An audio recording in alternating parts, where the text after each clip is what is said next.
How to change your limit on Cash App. Hi everyone, in this following video I'll be showing you the ways to change your limit on Cash App. So in order to change your limit on Cash App, you have to make sure to watch this video till the end and follow the instruction as guided.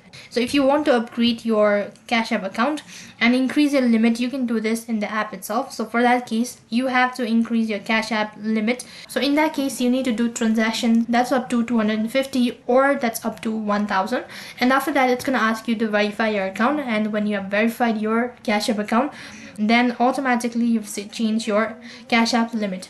So after that, you can receive up to $10,000 per week on your transaction. So that is how you can change your limit on Cash App. However, if this is not the case or it's not working out, then you can contact the support team, state about the issue, and they'll look into your matter. So that's how you can change your limit on Cash App. That is all for this video. I hope the video was helpful. Make sure to like, share, and subscribe to our channel. Thank you for watching. See you in the next video.